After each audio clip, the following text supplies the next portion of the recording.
Welcome back. Our next guest is an iconic Hollywood leading lady who is now doing her best to lead us straight to the polls on November 3rd. Please welcome the amazing, gorgeous Angela Bassett.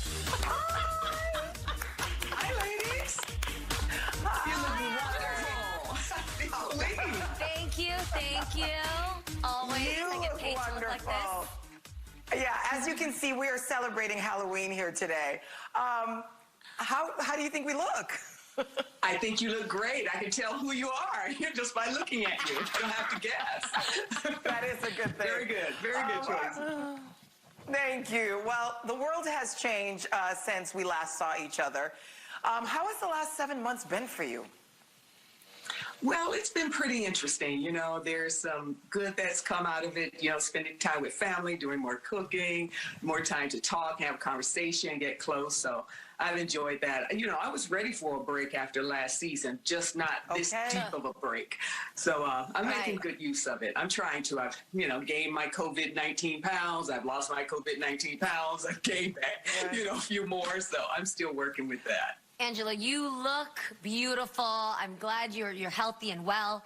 And after this long break, you're back to work already on your show 911. How is it on set with the new COVID protocols? That's been pretty interesting. You know, we as the actors and crew, we take our COVID test 3 times a week, you know, make sure that we're safe. We wear the mask, we wear the shields.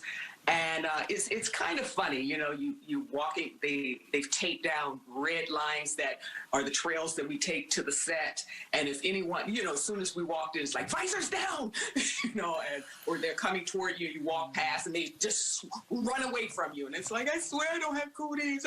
I don't have corona or cooties, please. You know? So, you know, the connection, because we're a very warm set, very, you know, family-oriented, familiar with each other. So that's been a little odd and having it, you know, a little getting used to. It's taking some time, but try to make fun of it. You know, that's why we're doing this, Angela. I'm sitting talking to you from my home in a toilet tissue outfit. This is... I hate you, Lonnie. Before the pandemic, I appreciate that. Now, before the pandemic hit, you were in the middle of a very exciting process, getting your own Madame Tussauds wax figure. Have you seen it yet? Congratulations.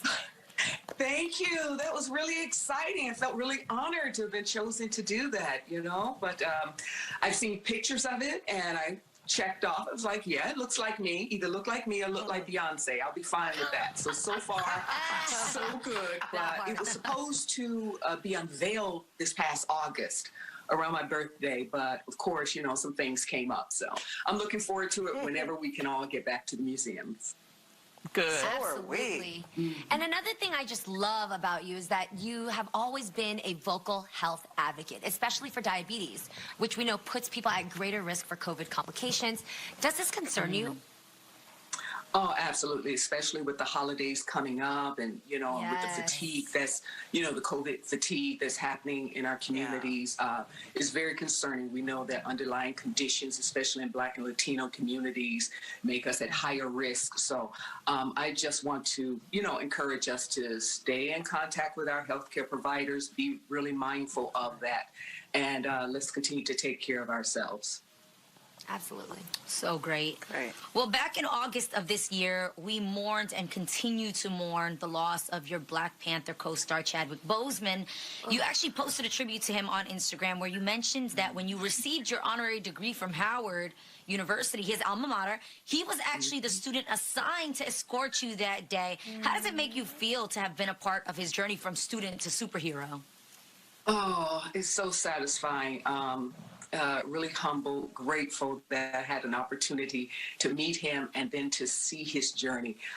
He was just so inspiring, inspirational. What an incredible man, human being he is, advocate, just a quiet warrior, and also the consummate professional. So it was to see that journey and to have a part of it means a great deal to me. I'll always remember it fondly and remember him fondly. That's so great. Yeah, we will surely miss him, but we have the memories of the movies that he left us, a legacy of things. Yeah. And you know, you also have a legacy of movies. You have such a great career.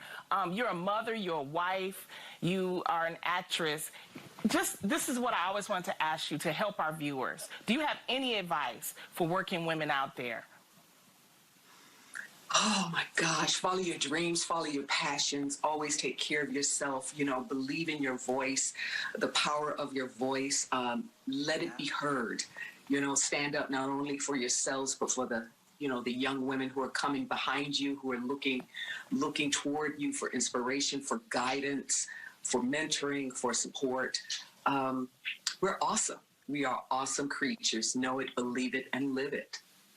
That's right. Oh, I love that. You're so right. You are so right. Well, we've got more to talk with Angela about, including the biggest election of our lives. So don't go anywhere. We'll be right back. This is The Real.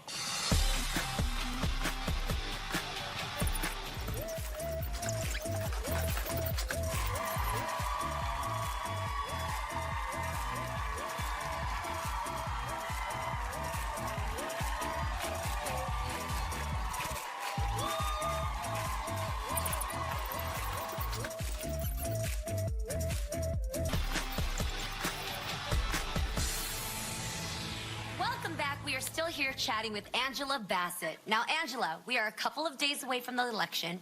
Have you voted yet? Yes! Yes! Oh, Of course she has. absolutely. I'm so proud to say that I have, maybe about 3 weeks ago now. Oh, wow. All Really? right. That is so great. Actually, Angela, have you heard that a few celebrities like Shaq and Snoop Dogg have actually come out and said that this will be their first time voting? Does that surprise you at all?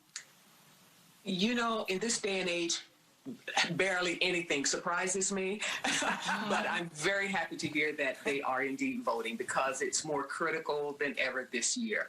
So I want to encourage the audience. You know, we don't have a nationalized voting situation, so it's different in each state, and in some states it varies by county to county. Yeah. So in this day when we're just days away, barely, you know, just days away, just go to iwillvote.com and find out what the situation is for your community, where and when to vote. It's critical, and we've got to get this done. It's easy to do. Amen to It's our that. duty, our responsibility Yes. here in this great country. So what makes this this Amen. country great? Its citizens. So let's do our part. Make our voices I heard. love Our voice that. is I love important that. and must be heard. Exactly. great. I have to ask you, Angela, do you have a memorable voting experience? Oh, absolutely. Years ago, I was invited to South Africa on the eve of their first democratic election, and to go there for 7 days and go into the townships and cities and the back country to encourage people to vote for the first time when they were, you know, maybe told by those that they worked for. You talk about voter suppression, that I will know who you vote for, but to let them know that their vote was their own and their vote was private and secret. And then to see long wrapping lines of voters, some on canes, some being helped, just to have that opportunity and that privilege. I'll never forget it. Some is, you know, in their 90s, just, you know, in just taking up that mantle. So I always remember that with fondness. So when I came home, it was something that in my right mind and in strong body, I was never going to take for granted. That's right. That's an amazing story. I have to ask you, what are your plans for election night this year? Are you doing anything special? You know, I made my plan to vote, but I didn't make my plan for election night. Last election night, I was in New York at the Jacob Javits Center waiting for an entirely different outcome. And I felt like the floor literally sort of opened up and I dropped through it. Yeah. So I haven't really decided what I'm going to do this election night. I'm going to be home, maybe on my knees in prayer, waiting for I'll be with you on my good knees. outcome. Yeah. Well, the nice thing about this election, Angela, is that we have some wonderful role models. We have Kamala Harris now, and, you know, it's just nice to see, finally, black women are getting their just due. And you are also one of our role models. And many people agree with me, especially Keke Palmer. She recently spoke about the possibility of playing you in your life story. Now, does she get the part, Angela? Absolutely, Keke gets a part. You know, she played my daughter in Akilah and the Bee, and so many commented that we look so much alike. And she's such a sassy, feisty young lady. She's wonderful, beautiful, super talented. She gets the part. But I hope it's not coming up too soon. Let me live a little bit more life first. Okay? Yes. I heard that. Yes. Yes, and not only that, but Angela, you stay working. Your new animated movie, Soul, comes out in December, and it has a timely message. Tell us about it. I can't wait for it. Soul follows a high school band teacher. And he's less than thrilled about the way his life's been going. You know, music, especially jazz music, is his heart. It's music that speaks to his heart. But it hasn't, being this teacher hasn't been his passion. He thinks his purpose is a little different from this, a little bigger than this. But I think it all depends on your perspective. So it's really about passion and purpose and hard work, and that the work never ends on the journey. Wow. I can't wait to see that. I'm really looking forward to that. It's a good one. Yeah. Yeah. We can also see you in the upcoming HBO special, Between the World and Me. And the project will explore the idea that American society structurally supports white supremacy. Do you agree with that premise? Well, you know, I think it's a very, very important topic to explore, you know, amongst us all in national conversation, especially in light of what we've seen this past year and been confronted with when we, you know, see the loss of life of Breonna Taylor and George Floyd, among many, many others. So continuing that conversation, continuing to confront it makes literally the difference between life and death, justice and injustice. So whenever I'm able to use my voice and the platform that I have to contribute to such a conversation and a movement, then I'm happy to do so. So And you make us proud, and you do it so well. Thank you so much, Angela, for hanging out with us today. Between the World and Me will be available on HBO November 21st, and her new movie, Soul, will begin streaming on Disney Plus December 25th. Now we got to take a quick break, but we'll be right back. This is The Real.